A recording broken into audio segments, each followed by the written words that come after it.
Redmi Note series भनेबित्तिकै नेपालमा चाहिँ एकदमै पपुलर फोन्सहरु हो हैन र त्यो मध्ये पनि Redmi Note series को सबैभन्दा जुन सस्तो अफोर्डेबल फोनहरु छ Redmi Note यसपालि चाहिँ क्लासिक भनेर चाहिँ लन्च गरेको छ। सो हामीसँग चाहिँ Redmi Note 4G र Redmi Note 5G दुवै फोन चाहिँ छ। तर लास्ट इयर 5G भेरिएन्ट आएको थिएन भने यसपालि चाहिँ 5G भेरिएन्ट पनि लन्च भएको छ हैन। र यिनीहरुको प्राइसको कुरा गर्दाखेरि चाहिँ 4G भेरिएन्ट चाहिँ स्टार्ट हुन्छ 25000 बाट भने 5G भेरिएन्ट 31000 बाट सुरु हुन्छ।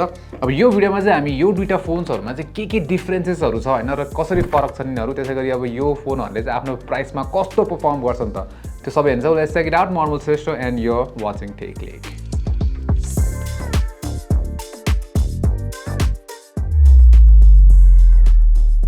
अब यो दुईटा फोनलाई चाहिँ यस्तो साइड बाइ साइड राख्यो भने चाहिँ धेरै जस्तो मान्छेले चाहिँ झुकिन्छ यो सेम नै फोन हो भनेर हैन। सो यो चाहिँ 4G यो चाहिँ 5G र डिफरेन्स ठ्याक्कै हेर्ने बित्तिकै थाहा हुने भनेको कुरा चाहिँ यसको ब्याक प्यानल चाहिँ यो फ्ल्याट छ हैन तर यसमा चाहिँ कर्भ खाली ब्याक प्यानल दिएको छ। नत्र भए ports and buttons fingerprint sub same छ यसमा हैन खासै केही पनि डिफरेन्स छैन यसो हेर्दाखेरि चाहिँ।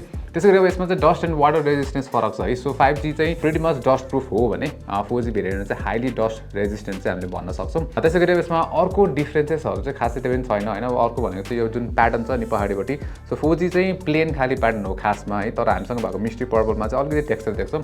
त्यसैगरी जुन 5G भेरिएन्ट छ यो ब्ल्याक कलरमा चाहिँ यो प्लेन छ भने अरु जुन फिनिसेसहरु आउँछ यसमा कलर्सहरु त्यसमा चाहिँ चेकर्ड प्याटर्न आउँछ। नत्र भने यो डिजाइनहरुमा चाहिँ पुरै लाइक एक अर्काको डुप्लिकेट भन्दा नि हुन्छ। अब डिस्प्लेको कुरा गर्दाखेरि चाहिँ यिनीहरुमा फ्रन्ट स्क्रिनमा चाहिँ हैन प्रोटेक्सन दामी छ कि। सो यसपालि चाहिँ गोरा ग्लास 5 प्रोटेक्सन दिएको छ दुवैमा हैन। जुन चाहिँ लास्ट इयरको Redmi Note 13 मा चाहिँ गोरा ग्लास 3 दिएको थियो त्यो भन्दा धेरै राम्रो अपग्रेड हो हैन। सो Xiaomi चाहिँ हुन्छ नि यो प्राइस रेन्जमा नि यस्तो राम्रो प्रोटेक्सन दिएर पठाइरहेको छ। सो गुड जब Xiaomi। अब डिस्प्ले साइजको कुरा गर्ने भने चाहिँ डिस्प्ले साइज सेम नै हो 6.67 इन्चको एमोलेड प्यानल दुवैमा 120 हर्ट्ज रिफ्रेश रेट भइहाल्यो र यो 8 बिट प्यानल हो र फुल एचडी प्लस रेजोल्युसन भइहाल्यो है। यो बाइक 2160 हर्ज सम्मको टच स्याम्पलिङ रेट त्यसैगरी 960 हर्जको PWM डिमिङ रेट छ दुवैमा हैन। त्यसैगरी अब यिनीहरुको कलर्सको कुरा गर्ने भने कलर्सहरु राम्रै छ भाइब्रेन्ट नै देखिन्छ हैन। जुन युट्युब भिडियो हेर्नलाई हामीलाई मजाले पुग्छ मोर देन इनफ है। त्यसैगरी अब यो दुईटामा चाहिँ हुन्छ नि डिफरेन्स चाहिँ के छ भन्दाखेरि जुन यो 4G भेरिएन्ट छ यो 4G भेरिएन्टमा चाहिँ पिक ब्राइटनेस अब यो दुईटाको चाहिँ ब्राइटनेसको फरक छ। यसमा पिक ब्राइटनेस 1800 निट्स सम्मको छ भने जुन यो 5G भेरिएन्ट छ 5G भेरिएन्टमा चाहिँ 2100 निट्सको पिक ब्राइटनेस चाहिँ क्लेम गरेको छ र यो यतिमा चाहिँ हो खासमा डिफरेन्स हैन। अब यो चाहिँ नम्बरको खेल हो है किनभने हाम्रो आँखाले चाहिँ खासै त्यस्तो यतिको डिफरेन्स खासै मजाले चाहिँ लाइक हुन्छ नि डिफरेन्सिएट गर्न सक्दैन हामीले डिफरेन्स भेट्न सक्दैनौँ हैन। र यतिकै चलाउँदाखेरि खासै त्यस्तो डिफरेन्ट पनि देखिन्न। त्यो बाहेक चाहिँ यो दुईटै भन्नै पर्दा एक्ज्याक्टली सेम डिस्प्ले नै भन्दाखेरि हुन्छ र फर द प्राइस राम्रो डिस्प्ले दिएको छ। अब पर्फर्मेन्सको कुरा गरौँ है। सो यो दुईटा फोनमा चाहिँ पर्फर्मेन्सको कुरा गर्ने चाहिँ चिपसेट चाहिँ फरक छन्। सो यसमा चाहिँ Dimensity 725 अल्ट्रा जुन चाहिँ नयाँ चिपसेट हो भने 4G भेरिएन्टमा चाहिँ हामीले Helio G99 अल्ट्रा पाउँछ जुन चाहिँ लास्ट इयर पनि आएको चिपसेट हो जुन चाहिँ हामीले Redmi Note 13 Pro मा देखेको छौँ है। सो अब यिनीहरुमा चाहिँ फर्स्टमै डिफरेन्स भनेको Dimensity 725 ले चाहिँ 5G सपोर्ट गर्छ यो चाहिँ 4G भेरिएन्टमा त सपोर्ट गर्नु भइहाल्यो हैन। त्यसैगरी अब अरु डिफरेन्सेसमा चाहिँ के छ भने बेन्चमार्कमा चाहिँ Dimensity 725 अल्ट्रा नै अगाडि छ। त्यसैगरी अब हुन्छ नि हामी गेमिङकै कुरा गर्ने भने चाहिँ गेमिङमा चाहिँ लगभग यो दुईटाको पर्फर्मेन्स उस्तै नै छ। तर Dimensity 725 यो चिपसेट चाहिँ भर्खरै लन्च भयो नि त नयाँ चिपसेट सो अप्टिमाइज हुनै बाँकी छ। सो मेबी पर्फर्मेन्स यसको पछि बेटर चाहिँ हुन सक्छ तर त्यो चाहिँ अब अप्टिमाइजेसनमा फरक पर्ने भयो त्यो चाहिँ पछि नै मात्र थाहा हुन्छ अहिले चाहिँ थाहा हुँदैन है। नत्र भने अब हाम्रो नर्मल टास्कहरु गर्दाखेरि जस्तै सोशल मिडिया युट्युब चलाउने हो भने खासै त्यस्तो डिफरेन्स चाहिँ केही पनि भेटिँदैन। दुईटा फोन मजाले चल्छ। गेमिङ भनेर लगभग उस्तै नै परफर्म गर्छ दुवैमा। अब यसमा स्टोरेज अप्सनको कुरा गर्ने हो भने चाहिँ स्टोरेज चाहिँ हामीले 5G मा धेरै पाउँछौं तर त्यो खासै चिन्ता गर्नुपर्ने कुरा भएन किनभने यो दुईटा फोनको जुनसुकै ट्रिम लिए पनि चाहिँ हामीले यसमा एक्सपान्सन भनेको माइक्रो एसडीबाट चाहिँ 1 TB सम्म चाहिँ गर्न सक्छौं।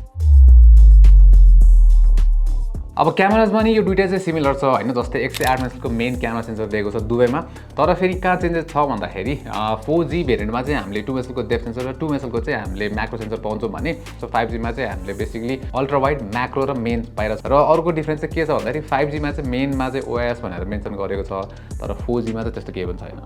सो हामीले चाहिँ दुईटै फोनहरुबाट फोटो खिचेर हेरौँ तर दुईटामा त्यस्तो नोटिसेबल डिफरेन्स भने चाहिँ पाएनौँ। कहिले 4G मा राम्रो रिजल्ट देखिन्छ भने कहिले चाहिँ 5G मा मजाले जुम गरेर हेर्दा 5G मा अलि डिटेल बडी प्रिजर्भ गरेको जस्तो देखिन्छ तर फर्स्ट ग्लान्समा भने दुईटाको रिजल्ट उस्तै छ है। अब पोर्ट्रेट्सको केसमा चाहिँ 5G अलि बेटर देखिन्छ। Redmi Note 14 4G ले चाहिँ पोर्ट्रेट्सहरु अलि शार्पन गर्दो रहेछ जसले गर्दा फोटो थोरै त्यस्तो अननेचुरल देखिन्छ है।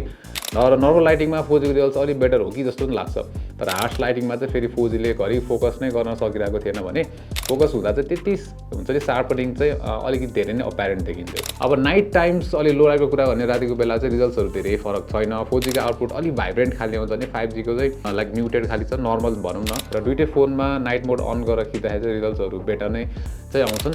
लाइक इम्प्रुभमेन्ट चाहिँ हामीले दुइटैमा नाइट मोडमा चाहिँ दुइटै फोनहरूमा चाहिँ देख्छौँ। अब यो दुइटै फोनको क्यामेरामा ठ्याक्कै एक्ज्याक्टली डिफ्रेन्स नै भन्न पर्दाखेरि चाहिँ अलिक गाह्रो नै हुन्छ है। तर अलिकति धेरै चलाइसकेपछि चाहिँ 5G चाहिँ अलिकति बेटर भन्ने फिल चाहिँ आइरहेको छ। किन त भन्दाखेरि चाहिँ होइन, अब फोटो चाहिँ कुरा गर्ने हो भने यसमा अलि बढी डिटेल्सहरू चाहिँ हामी देख्छौँ है, स्पेसली जुम गरेर हेऱ्यो भने चाहिँ। त्यसै गरी अर्को कुरा भनेको चाहिँ ओएस छ, भिडियोमा ओएस पाउनु छ, अलिकति जुम गरेर हेऱ्यो भने यसमा हामीले बेटर डिटेल्सहरू देख्छौँ। र अर्को भनेको चाहिँ भर्सेटिलिटी के, किन भन्दाखेरि यसमा अल्ट्रा वाइड क्यामेरा छ, यसमा छैन। यसको म्याक्रो र डेप्थ हो है, लाइक भन्नै पर्दा म्याक्रो र डेप्थको कम्बो खासै त्यति रुचाइँदैन। अल्ट्रा वाइडको रिजल्ट त्यति दामी नभए पनि एटलिस्ट छ भन्ने हुन्छ नि त होइन। सो त्यही भएर चाहिँ H2 Redmi Note 14 5G। अब ब्याट्री क्यापेसिटीको कुरा गरौँ। सो ब्याट्री क्यापेसिटीमा चाहिँ 4G को ब्याट्री क्यापेसिटी राम्रो छ होइन, र त्यसैले अलिकति बढी जस्तो फिल हुन्छ। तर दुइटै फोन भनौँ न एक दिनभन्दा बेसी चाहिँ मजाले पनि चल्छ। अलि मोडरेट युज गर्ने हो भने त त्योभन्दा बेसी 1.5 हुन्छ नि 1.5 डे जस्तो युज पनि निकाल्न सक्नुहुन्छ। त्यसै गरी चार्जिङको के छ भने 5G चाहिँ फास्टर छ, तर दुवै फोनमा लगभग उस्तै सिमिलर भन्दाखेरि हुन्छ। किनभने 0 to 100 चाहिँ हामीले दुवै फोनमा चाहिँ 1 घन्टा 1.5 घन्टा जस्तोमा चाहिँ फुल चार्ज हुन्छ। सो खासै त्यस्तो धेरै फरक पनि हुँदैन। अब ओएसमा चाहिँ दुइटै फोनमा हामीले HyperOS 1 पाउँछौँ। यसमा लाइक HyperOS 2 को अपडेट चाहिँ छैन। Android 14 out of the box हो। आई थिङ्क एन्ड्रोइड 15 दिएको भए मच बेटर हुन्थ्यो होइन। त्यसै गरी अब यसको एक्सपिरियन्स त भन्नै परेन, लाइक सेम नै हुन्छ एक्सपिरियन्स, त्यस्तो फरक खासै केही हुन। र यो दुइटै फोनमा चाहिँ के छ भन्दाखेरि लाइक त्यस्तो एनिमेसन्सहरू सब ठिक छ होइन, ल्यागहरू केही पनि छैन भने चलाउँदा एड्सहरू चाहिँ टुप्लुक्क आइरहेको नै हुन्छ। त्यसै गरी यसमा नचाहिने एप्सहरू जुन ब्लोटवेयर्सहरू भन्छौँ हामी, त्यो ब्लोटवेयर्सहरू चाहिँ टन्नै छ, तर तपाईँले चाहिँदैन भने त्यो अनइन्स्टल पनि गर्न मिल्छ। अब लास्टमा आएर चाहिँ यो दुइटाको हुन्छ नि जे अफरिङहरू छ त्यो यसको प्राइस डिफ्रेन्सले जस्टिफाई गर्छै गर्दैन त। सो हाम्रो केसमा चाहिँ त्यस्तो जस्टिफाई गर्छ जस्तो फिल चाहिँ भएन। किन भन्दाखेरि यो दुइटै फोनको बेस भेरिएन्टको कुरा गर्ने 3000 को प्राइस डिफ्रेन्स छ, र 3000 मा चाहिँ 5G लाई खासै त्यस्तो धेरै अपग्रेड्स बोकेर आउँछ जस्तो चाहिँ फिल चाहिँ भएन होइन। मेबी लाइक पछि चाहिँ अब नोट 14 5G जुन छ त्यसको चाहिँ जुन यो चिपसेट छ Dimensity 725 अल्ट्रा, Dimensity 725, त्यसको चाहिँ अब अप्टिमाइजेसन राम्रो भएर आयो, पर्फर्मेन्स राम्रो भयो भने चाहिँ मेबी वर्थ इट होला, स्पेसली फर जसलाई पर्फर्मेन्स चाहिन्छ गेमर्सहरूको लागि। नत्र अहिले भन्ने हो भने त लागि यो दुइटामा खासै त्यस्तो धेरै खास म्यासिभ डिफ्रेन्स छैन होइन। तपाईँले 4G पनि राम्रै अफरिङ हो, तर अब हुन्छ नि तपाईँ चाहिँ अब 5G नै लिन्छु, फ्युचर प्रुफिङ गर्छु भन्ने कुरा छ भने चाहिँ तपाईँले 5G नै लिँदा हुन्छ। नत्र तपाईँलाई बजेट हुन्छ नि, बजेट खासै धेरै छैन, बजेट त्यति तर्न गर्न मन छैन भने 4G मा स्टिक गर्दा पनि इजी। टेक लेक।